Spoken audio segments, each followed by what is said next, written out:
Hi friends, welcome to Telugu cricket chat. IPL 2025 match number 15 KKR versus SRH మధ్య ఈరోజు జరగబోతుంది. ఈ రెండు జట్ల మధ్య అయితే చాలా మంచి రైవల్రీ అయితే ఉందని చెప్పాలి. ఎందుకంటే ముఖ్యంగా లాస్ట్ ఇయర్ అయితే కేకేఆర్ టీం ఎస్ఆర్హెచ్ని ఫైనల్స్లో అయితే చాలా దారుణంగా ఓడించింది. కాబట్టి ఎస్ఆర్హెచ్ టీం కేకేఆర్పై రివెంజ్ తీర్చుకుంటుందా, లేకపోతే కేకేఆర్ టీమే ఎస్ఆర్హెచ్ని డామినేట్ చేస్తుందా చూడాలి. ఇక ఈ రెండు జట్ల మధ్య హెడ్ టు హెడ్ స్టాట్స్ ఎలా ఉన్నాయి కనుక ఒకసారి చూసుకుంటే, ఈ రెండు జట్ల మధ్య ఇప్పటివరకు ఐపీఎల్లో 28 మ్యాచ్లు జరిగితే కేకేఆర్ టీం మొత్తం 19 మ్యాచ్లో గెలిచింది, ఎస్ఆర్హెచ్ టీం 9 మ్యాచ్లో మాత్రమే గెలిచింది. అంటే ఓవరాల్గా కేకేఆర్ అయితే చాలా క్లియర్ కట్గా ఎస్ఆర్హెచ్ని అయితే డామినేట్ చేసింది. అదేవిధంగా లాస్ట్ ఇయర్ జరిగిన 3 మ్యాచ్లో కూడా మనకి కేకేఆర్ టీమే గెలిచింది, ఇంక్లూడింగ్ ఫైనల్.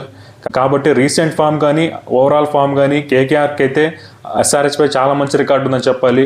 ఇక రేపు మ్యాచ్ జరగబోయే ఈడెన్ గార్డెన్స్లో పిచ్ ఎలా ఉండబోతుంది, అలాగే ఇక్కడ స్టాట్స్ ఎలా ఉన్నాయి కనుక ఒకసారి చూస్తే, ఈడెన్ గార్డెన్స్లో ఇప్పటి వరకు ఐపీఎల్లో 94 మ్యాచ్లు అయితే జరిగాయి. అందులో ఫస్ట్ బ్యాటింగ్ చేసిన టీం 38 మ్యాచ్లు గెలిస్తే చేస్ చేసిన టీం 56 మ్యాచ్లు అయితే గెలిచింది. దీన్ని బట్టి టాస్ గెలిచిన కెప్టెన్ అయితే ఖచ్చితంగా చేజింగ్కే ప్రిఫర్ చేస్తాడు. ఇక అలాగే ఈడెన్ గార్డెన్స్ పిచ్ కనుక చూసుకుంటే ఇక్కడ జనరల్గా మనకి బ్యాటర్స్కి అయితే హెల్ప్ ఉంటుంది. At the same time spinners కూడా ప్లేలోకి వచ్చే అవకాశం ఉంది. కాబట్టి ఇక్కడ బ్యాటింగ్ చేయడం simple, at the same time spinners కూడా వికెట్లు అయితే వస్తాయి. ఇనీషియల్గా ఫాస్ట్ బౌలర్స్ కూడా కాస్త మూమెంట్ అయితే ఉంటుంది. అంతేకాకుండా ఈ గ్రౌండ్లో స్క్వేర్ బౌండరీస్ అయితే కాస్త చిన్నగా ఉంటాయి. కాబట్టి బ్యాటర్స్ అయితే ఈ గ్రౌండ్లో ఎంజాయ్ చేస్తారని చెప్పొచ్చు. ఇక అలాగే ఈ గ్రౌండ్లో హైయెస్ట్ స్కోర్ కనుక చూసుకుంటే 262 పరుగులుగా ఉంది. అలాగే లోయెస్ట్ స్కోర్ అయితే 49 పరుగులుగా ఉంది. అంతేకాకుండా హైయెస్ట్ సక్సెస్ఫుల్ చేజ్ అయితే 262 పరుగులు మనకి లాస్ట్ ఇయరే వచ్చింది. మనకి కేకేఆర్ మరియు పంజాబ్ కింగ్స్ మధ్య జరిగిన మ్యాచ్లో పంజాబ్ కింగ్స్ అయితే 262 పరుగుల టార్గెట్ అయితే చేజ్ చేసింది. కాబట్టి గ్రౌండ్లో చేజింగ్ చాలా అడ్వాంటేజ్ అయితే ఉండబోతుంది.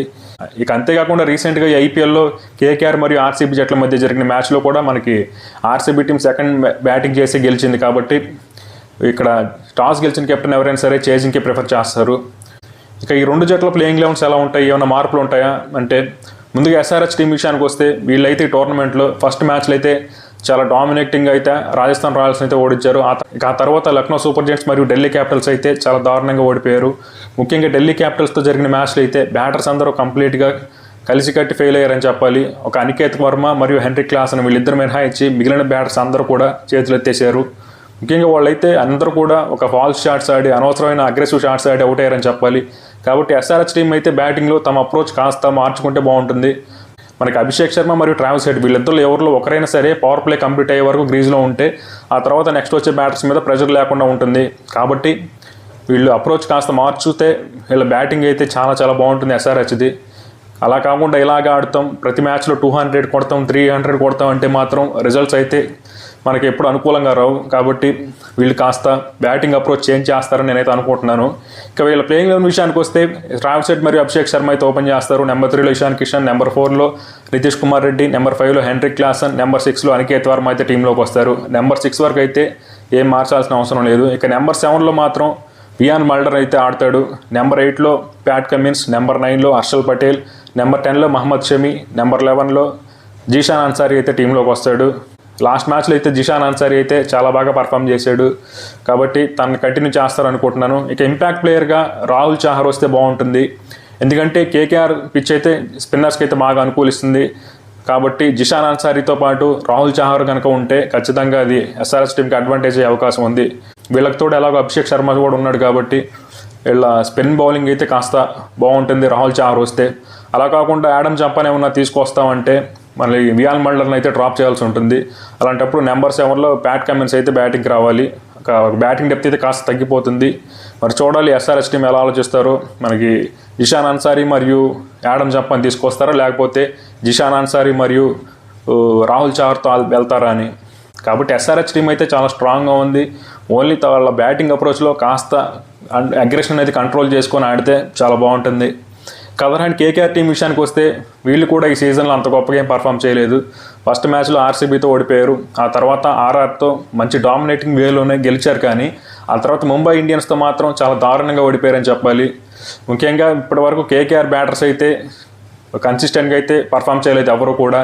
ఒక మ్యాచ్లో డికాక్ బాగా ఆడాడు, ఇంకో మ్యాచ్లో రహానే మరియు సునీల్ నారాయణ అయితే బాగా ఆడారు తప్ప వీళ్ళు కన్సిస్టెంట్గా అయితే ఎవరు పర్ఫామ్ చేయట్లేదు బ్యాటింగ్లో. కాబట్టి కేకేఆర్ బ్యాటింగ్లో అయితే సమస్యలు అయితే ఉన్నాయి.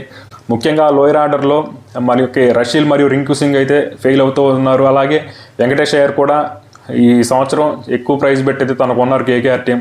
తను కూడా ఏమాత్రం కూడా ఇంపాక్ట్ అయితే చూపించలేదు. కాబట్టి కేకేఆర్ బ్యాటింగ్లో అయితే చాలా ప్రాబ్లమ్స్ ఉన్నాయి. అదర్ హ్యాండ్ కేకేఆర్ బౌలింగ్ అయితే కంపేర్ టు కేకేఆర్ బౌలింగ్ అయితే కాస్త బెటర్గానే ఉందనిపిస్తుంది. సునీల్ నారాయణ, వరుణ్ చక్రవర్తి లాంటి వాళ్ళు అయితే బాగానే బౌలింగ్ చేస్తున్నారు. At the same time Harshit Rana మరియు స్పెన్సర్ జాక్సన్ కూడా పర్లేదు. కాబట్టి కేకేఆర్ బ్యాటింగ్లో అయితే కొన్ని సమస్యలు ఉన్నాయి. మరి వాటిని వీళ్ళు ఎలా ఓవర్కమ్ చేస్తారో చూడాలి. ఇక ఈరోజు మ్యాచ్లో ఇంపార్టెంట్ బ్యాటిల్స్ కనుక చూసుకుంటే Harshit Rana versus Travis Head, ఈ బ్యాటిల్ అయితే చాలా చాలా ఇంట్రెస్టింగ్గా ఉంటుంది. అలాగే హర్షిత్ రాణా వర్సెస్ అభిషేక్ శర్మ కూడా చాలా బాగుంటుంది. మనకి లాస్ట్ ఇయర్ ఏదో హర్షిత్ రాణా అయితే కాస్త ఎక్కువ సెలబ్రేట్ చేశారని ఎస్ఆర్హెచ్ ఫ్యాన్స్ అయితే కాస్త ఫైర్ అవుతున్నారు. ఏదో రివెంజ్ అది ఇది అంటున్నారు. కాబట్టి ఎలా ప్లాన్ చేస్తారో చూడాలి. ఇక అలాగే Varun Chakravarthy versus Heinrich Klaasen, ఈ బ్యాటిల్ కూడా చాలా బాగుంటుంది. క్లాసన్ అయితే చాలా అటాకింగ్ ఆడుతాడు స్పిన్నర్స్ని. At the same time Varun Chakravarthy చాలా మంచి ఫామ్లో ఉన్నాడు. కాబట్టి వరుణ్ చక్రవర్తి వర్సెస్ క్లాసన్, ఈ బ్యాటిల్ కూడా చాలా బాగుండబోతుంది. అలాగే నితీష్ కుమార్ రెడ్డి వర్సెస్ సునీల్ నారాయణ్, ఈ బ్యాటిల్ కూడా చాలా ఇంట్రెస్టింగ్గా ఉంటుంది. At the same time Mohammed Shami versus Quinton de Kock, ఇది కూడా పవర్ ప్లేలో చాలా బాగా ఉండబోతుంది. అలాగే హర్షల్ పటేల్ వర్సెస్ రింకు సింగ్, ఈ బ్యాటిల్ కూడా చాలా ఇంట్రెస్టింగ్గా ఉండబోతుంది. కాబట్టి చూడాలి రేపు మ్యాచ్లో మనకి కీ బ్యాటిల్స్ ఎలా ఉండబోతున్నాయి. అలాగే ఈ రెండు టీమ్స్ ఎలా పర్ఫామ్ చేస్తారు. మనకి ఎస్ఆర్హెచ్ టీం రివెంజ్ తీర్చుకుంటుందా, లేకపోతే కేకేఆర్ టీం తమ విన్నింగ్ స్ట్రీక్ని కంటిన్యూ చేస్తారా ఎస్ఆర్హెచ్ మీద చూడాలి. ఇక ఏ టీంకి గెలిచే అవకాశం ఉందంటే మాత్రం ఈ రెండు టీమ్స్ని సైడ్ బై సైడ్ కంపేర్ చేసి చూసుకుంటే మనకి ఎస్ఆర్హెచ్ బ్యాటింగ్ అయితే చాలా చాలా స్ట్రాంగ్గా ఉంది. నెంబర్ 6 వరకు. లాస్ట్ మ్యాచ్లో అనికేత్ వర్మ అయితే అండర్ ప్రెషర్ ఒక అద్భుతమైన ఇన్నింగ్స్ అయితే ఆడాడు. కాబట్టి ఎస్ఆర్హెచ్ టాప్ 6 అయితే చాలా సాలిడ్గా ఉంది. అట్ ద సేమ్ టైం మనకి ఎస్ఆర్హెచ్ బౌలింగ్ కూడా పర్లేదు, బాగానే ఉంది. మనకి హర్షల్ పటేల్ అయితే లాస్ట్ మ్యాచ్లో చాలా బాగా బౌలింగ్ చేశాడు. మనకి 3 ఓవర్స్లో 17 రన్స్ ఎంతో ఇచ్చాడు. అలాగే మనకి జిషాన్ అన్సారీ కూడా ఎస్ఆర్హెచ్ బౌలింగ్ అయితే చాలా బాగా బౌలింగ్ చేశాడు. వీళ్ళతో ప్యాట్ కమిన్స్, మహమ్మద్ షమి లాంటి వాళ్ళు కాస్త ఫామ్లోకి రాగలిగితే బౌలింగ్లో చాలా బాగుంటుంది. కాబట్టి ఎస్ఆర్హెచ్ బౌలింగ్లో మరీ ఎంత ప్రాబ్లమ్స్ అయితే ఏం లేవనుకుంటున్నాను. ఉన్నాయి కానీ మరీ పర్లేదు, బాగానే ఉంది. ఇక అదర్ హ్యాండ్ కేకేఆర్ టీం విషయానికి వస్తే వీళ్ళ బ్యాటింగ్లో అయితే నిజంగా సీరియస్ ప్రాబ్లమ్స్ అయితే ఉన్నాయి. వీళ్ళు అజింక్య రహానే, క్వింటన్ డికాక్ మరియు సునీల్ నారాయణ్, వీళ్ళ ముగ్గురు మీద ఎక్కువ ఆధారపడుతున్నారు. వీళ్ళ మిడిల్ ఆర్డర్లో అయితే నిజంగా చాలా ప్రాబ్లమ్స్ ఉన్నాయి. వెంకటేష్ అయ్యర్, రింకు సింగ్, మనకి ఆండ్రే రసీల్, వీళ్ళ ముగ్గురు అయితే ఏమాత్రం కూడా ఇంపాక్ట్ అయితే చూపించలేదు మొదటి 3 మ్యాచ్ల్లో. కాబట్టి వీళ్ళు ఎలా పర్ఫామ్ చేస్తారనే దానిపై కేకేఆర్ యొక్క పర్ఫార్మెన్స్ అయితే ఆధారపడి ఉంది. ఇక కేకేఆర్ బౌలింగ్ అయితే వరుణ్ చక్రవర్తి మరియు సునీల్ నారాయణ రూపంలో బాగానే ఉంది. అలాగే హర్షిత్ రాణా మరియు స్పెన్సర్ జాక్సన్ కూడా బాగానే బౌలింగ్ చేశారు. కాబట్టి ఈ రెండు టీమ్స్ని సైడ్ బై సైడ్ కంపేర్ చేసి చూస్తే ఎస్ఆర్హెచ్ టీంకి కాస్త స్లైట్ ఎడ్జ్ అయితే ఉంది. ముఖ్యంగా ఎస్ఆర్హెచ్ బ్యాటింగ్ బాగుంది, బౌలింగ్ కూడా పర్లేదు.